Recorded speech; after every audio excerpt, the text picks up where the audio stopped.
Assalamualaikum warahmatullahi wabarakatuh. Perkenalkan, kami dari kelompok 11. Di sini kami akan menjelaskan mengenai siklus produksi. Sebelum masuk ke pembahasan, di sini kami akan memperkenalkan anggota kelompok kami. Yang pertama yaitu Muhammad Rifki Riananda, yang kedua Siti Aisyah, yang ketiga yaitu Mutiara Buhari Miftahul Jannah. Nah, dalam bab ini nanti apa aja sih yang mau dibahas? Dalam bab ini kami akan membahas mengenai apa itu siklus produksi, apa itu sistem informasi siklus produksi, desain produksi, perencanaan dan penjadwalan, operasi produksi, dan akuntansi biaya. Siklus produksi adalah serangkaian aktivitas bisnis dan operasi pemrosesan informasi terkait yang terus-menerus berhubungan dengan pembuatan produk. Sistem informasi siklus produksi sendiri mengirimkan informasi ke siklus pendapatan mengenai barang jadi yang telah diproduksi dan tersedia untuk dijual. Setelah itu yaitu sistem informasi siklus produksi. Membicarakan mengenai sistem informasi siklus produksi sendiri, yaitu membahas mengenai file daftar bahan baku yang menyimpan informasi mengenai komponen-komponen produk, dan file daftar operasi berisi mengenai informasi bagaimana untuk membuat setiap produknya, mengembangkan spesifikasi itu. Departemen teknik mengakses kedua file, juga mengakses buku besar dan file persediaan, dan mengembangkan jadwal induk produksi dalam membuat catatan baru. File pesanan produksi mengotorisasi produk barang-barang tersebut. Nah, selanjutnya yaitu apa aja sih ancaman dan pengendalian dalam sistem informasi siklus produksi itu sendiri. Nah, ancamannya yang ada pada sistem informasi siklus produksi sendiri yaitu ada 3. Yang pertama yaitu resiko dari data induk yang tidak akurat atau tidak valid. Nah, di mana data yang tidak akurat dan tidak valid itu sendiri dapat mengakibatkan pembiayaan produk dan penilaian persediaan tidak tepat. Yang kedua yaitu pengungkapan yang tidak diorientasi dalam informasi produksi. Seperti apa contohnya? Yaitu rahasia dagang dan peningkatan proses untuk menyediakan perusahaan dengan keunggulan kompetitif. Ancaman yang ketiga yaitu kehilangan atau perubahan data produk. Database siklus produksi sendiri harus dilindungi dari kehilangan atau kerusakan yang disengaja maupun tidak disengaja. Desain produk untuk menciptakan sebuah produk yang memenuhi kebutuhan pelanggan dari segi kualitas, daya tahan, yang fungsionalitas, sementara secara simultan meminimalkan biaya produksi. Proses desain produk. Aktivitas desain produk menghasilkan 2 output. 1. Daftar bahan baku, yaitu sebuah dokumen yang menyebutkan nomor bahan baku, deskripsi, dan kuantitas dari tiap-tiap komponen yang digunakan dalam sebuah produk.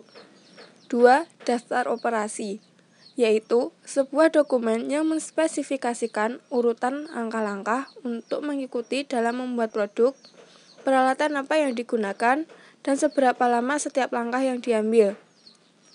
Alat-alat seperti perangkat lunak manajemen siklus hidup produk atau Product Life Cycle Management dapat membantu meningkatkan efisiensi dan efektivitas dari proses desain produk. 3 komponen kunci perangkat lunak PLM. Yang pertama yaitu perangkat lunak Computer Aided Design atau CAD, yaitu untuk mendesain produk baru. Yang kedua, perangkat lunak manufaktur, yaitu digunakan untuk menirukan bagaimana produk-produk tersebut akan diproduksi. Yang ketiga, perangkat lunak manajemen data produk, yaitu untuk menyimpan semua data yang berkaitan dengan produk. Yang selanjutnya yaitu ancaman dan pengendalian dalam proses desain produk. Yang pertama, ancaman. 1. Desain produk yang buruk dapat meningkatkan biaya dalam beberapa cara karena dapat menimbulkan garansi dan biaya perbaikan yang tinggi. Dan yang kedua, yaitu penggunaan komponen unik yang terlalu banyak ketika membuat produk yang serupa dapat meningkatkan biaya yang terkait dengan pembelian dan pemeliharaan persediaan bahan baku. Juga mengakibatkan proses produksi yang tidak efisien karena kompleksitas yang berlebihan dalam mengubah dari produksi satu ke produk yang lain. Cara pengendaliannya yaitu dengan partisipasi akuntan dalam aktivitas desain produk karena 65% sampai dengan 80% biaya produk ditentukan pada tahap proses produksi ini.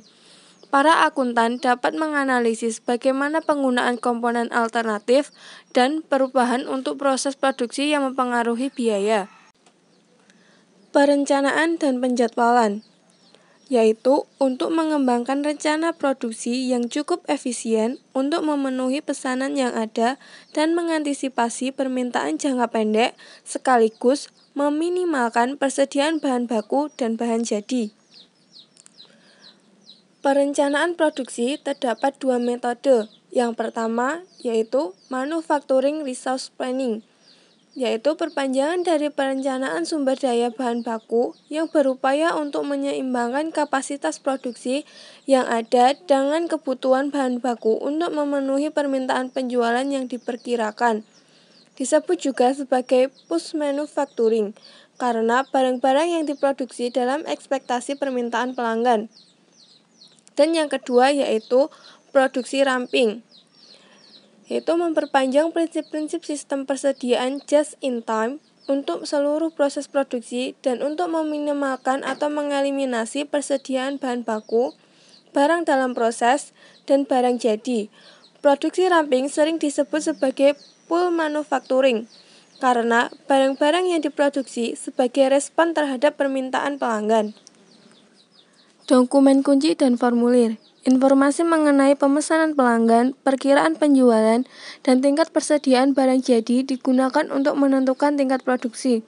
Hasilnya adalah Master Production Schedule atau MPS yang menentukan seberapa banyak tiap-tiap produk untuk diproduksi selama periode perencanaan dan ketika produksi tersebut harus terjadi. Aktivitas perencanaan dan penjadwalan menghasilkan 3 dokumen lain. 1. Pesanan produksi, yaitu sebuah dokumen yang mengotorisasi pembuatan dalam kuantitas yang telah ditentukan pada produk tertentu. Dan yang kedua, permintaan bahan baku, yaitu untuk mengotorisasi penghapusan dari kuantitas yang diperlukan bahan baku dari ruang penyimpanan.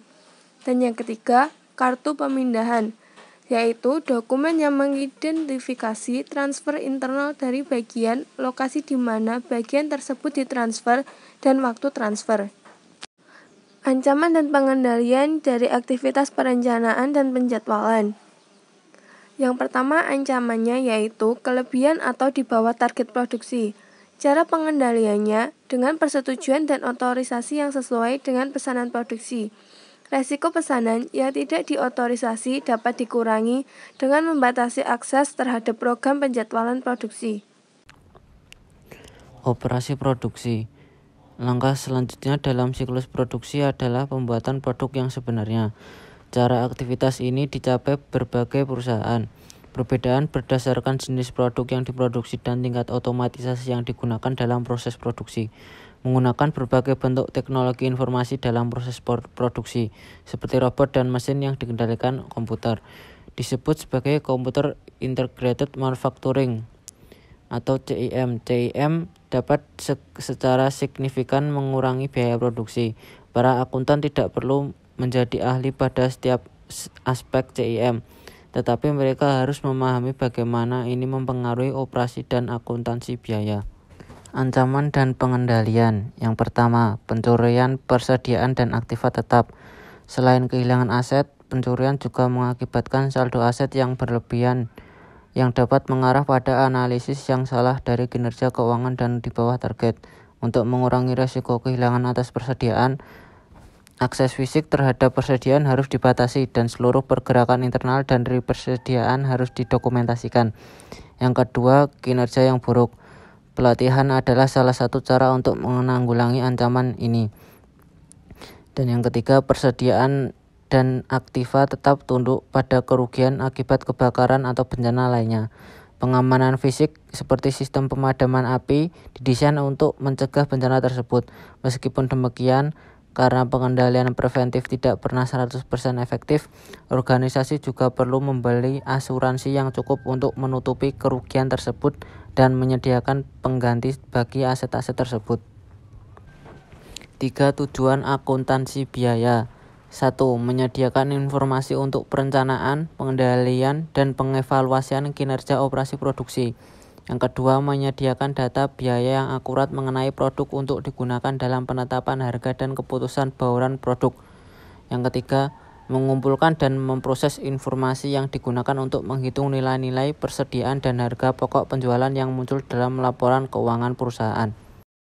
Perhitungan biaya proses dalam sebuah sistem yang menentukan biaya ke masing-masing proses atau pusat kerja dalam siklus produksi. Dan kemudian menghitung biaya rata-rata untuk semua unit yang diproduksi. Yang pertama, data penggunaan bahan baku. Ketika produksi dimulai, penerbitan permintaan bahan baku memicu debit barang dalam proses untuk bahan baku yang dikirim ke produksi. Yang kedua, biaya tenaga kerja langsung. Di masa lalu, AOE dan para produsen lainnya menggunakan kartu jam kerja untuk mengumpulkan data mengenai aktivitas tenaga kerja. Untuk lebih meningkatkan efisiensi dalam proses ini, AOE sedang mempertimbangkan beralih ke kartu identifikasi barcode untuk mengotomatiskan pengumpulan data yang dapat menjadi signifikan. Yang ketiga, mesin dan peralatan. Data mengenai penggunaan mesin dan peralatan dikumpulkan di setiap tahap proses produksi, seringkali bersamaan dengan data mengenai biaya tenaga kerja. Yang terakhir, biaya overhead pabrik. Biaya overhead pabrik adalah seluruh biaya manufaktur yang secara ekonomis tidak layak untuk melacak langsung terhadap pekerjaan atau proses tertentu. Ancaman dan pengendalian. Ketidakakuratan dalam laporan keuangan dan laporan manajerial dapat mengganggu analisis kinerja masa lalu dan keinginan investasi di masa depan atau perubahan dalam operasi. Prosedur pengendalian terbaik untuk memastikan bahwa entry data akurat adalah untuk mengotomatisasi pengumpulan data menggunakan teknologi RFID, pemindaian kode batang, alat pembaca kartu, dan perangkat lainnya. Yang pertama, meningkatkan pengendalian dengan sistem perhitungan biaya berbasis aktivitas. Yang kedua, keputusan yang lebih baik. Yang ketiga, meningkatkan manajemen biaya. Yang keempat, peningkatan pengendalian dengan metrik kinerja inovatif. Yang terakhir, ukuran pengendalian kualitas. Sekian presentasi dari kelompok kami. Apabila ada salah kata mohon dimaafkan. Wassalamualaikum warahmatullahi wabarakatuh.